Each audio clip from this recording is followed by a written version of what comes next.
Easter. It's a glorious day, and it is a glorious day because at least for a moment in time, we actually believe that the impossible is actually possible. And the reason we believe it is because what we thought could never ever happen in the world actually happens. Jesus was raised from the dead. If only we could keep that moment, that spirit of possibility in our hearts and our lives each and every day. Imagine what we would do. Imagine what we would try to do and how those efforts would change the world. But you know how it is. Sometimes in life we get disappointed. Things that we thought would happen don't happen.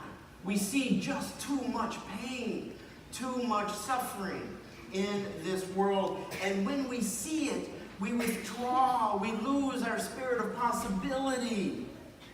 We feel that things just become impossible. And so for today, I want to raise that spirit up again within us today. And the way that I'm going to do it is the same way it happened that first Easter. I'm going to do the impossible. Right here, right before you, with videotape so that we have proof. And what I'm going to do is I'm going to read somebody's mind. Right here in the congregation. My hope is that if I can do that, which we all know, of course, is impossible, it may inspire you to do the impossible. And when that happens, that is the only way that we can change the world, is to do the impossible. So I'm going to need 2 volunteers. The first, if somebody could just stand, anybody. I can't quite get back there. So I'm gonna give this to you. Now what I want you to do, I know you guys are already thinking, see, I'm practicing mind reading. You're looking at this and you're saying, hey, that's a peep. You know the little Easter peeps? That's exactly what it is. But so that you guys know when I read somebody's mind that I didn't plant somebody in the congregation and we prearranged exactly what was gonna happen, I am going to have you remind me of your name. Gabriella. Gabriella, I want you to walk up here, then I want you to take your arm way back with that little stuffed animal, and I want you to throw it out into the congregation, okay? Oh, that's awesome!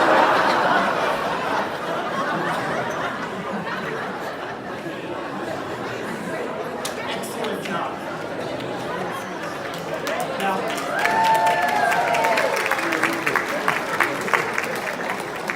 Now, I know that Miami Marlins could use an arm like that. That's pretty good.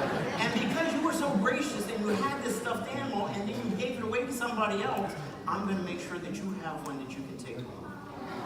There you go. So, thank you. That was our first volunteer. Now, who caught? Of course, Kyle.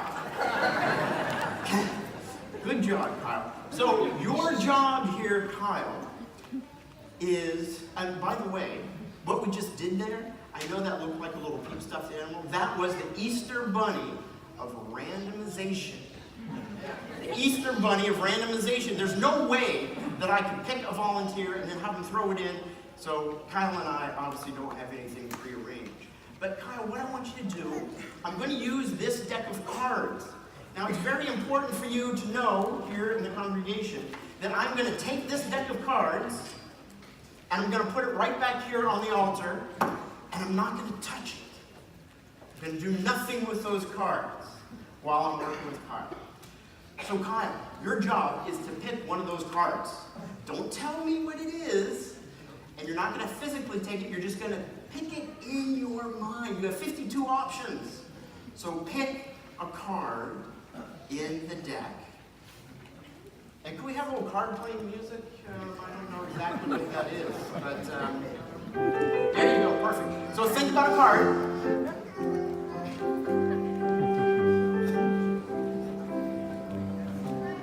Do we have a card?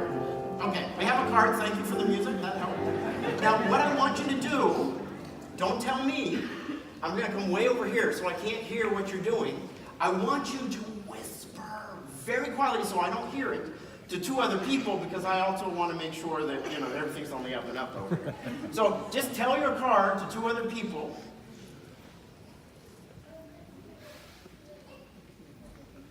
Have you done it? Okay, we didn't hear it, right? There's nothing we could hear way over there. Okay, let me kind of shake it up a little bit. I'm going to listen to this deck of cards. You're sure you're thinking about the card, right? I'm only getting hot dogs. I don't know what that has to do with anything. Let me see. I'm getting red. Yes. I think it's red. Oh, there's a little black in the midst of the red, but that can't be, because cards don't have red and black, right? They're either one or the other. I think I have it. I think I can name your card. You ready? The name of your card is Mary, just as in the mother of Jesus. That's it. What do you think? Do you think I did it? No. You guys are a little disappointed. I mean, you think that's it? Maybe Rob's in trouble. We need to help him out a little bit. I could do 2 out of 3. There's all sorts of things that can happen here. But sometimes life is like that. Sometimes there's a build-up. We try to do something, and we fail. We try to do something that seems impossible, a hope that we have in our hearts, and all we find is disappointment. That's what happened to the women when they came to the tomb that first Easter day. They put all their hope in Jesus. They thought Jesus was going to save them, change the world, but then he died on the cross. They were disappointed. Then they went to the tomb 3 days later, and they were disappointed again. They found the tomb empty. But an angel said, "Look again. Look again." And their disappointment turned into joy, because the impossible happened. It became possible. So I'm thinking that maybe we're going to have to look into these cards a second time. So you can tell me now, everything is okay, what card did you choose?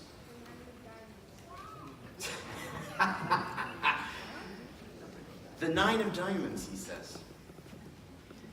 That's an interesting choice. I did not see the 9 of Diamonds, but I saw something else. I saw the word Mary. So, what are the chances, as I look through this deck, that we find the 9 of Diamonds? So,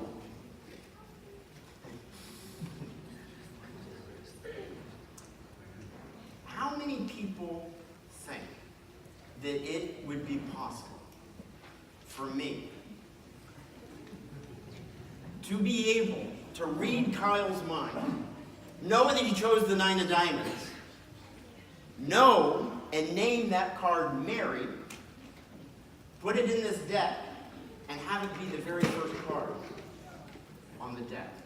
Does anybody believe that that's possible? Well, see, this is what happens, right? At Easter, you begin to think. Remember, I said we begin to entertain that the impossible actually happens. And look, it's happening right here. So what I want somebody to do, I need another volunteer who wants to help. I mean, it seems pretty energetic over here. Open those cards. And what is the everybody pay attention. What is the very first card in that deck of cards?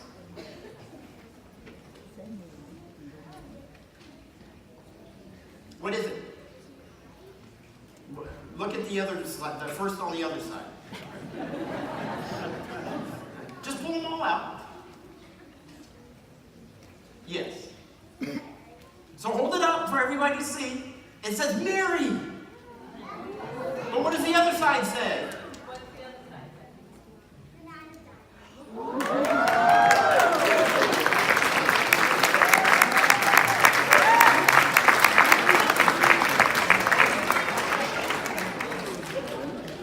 Pretty amazing, right?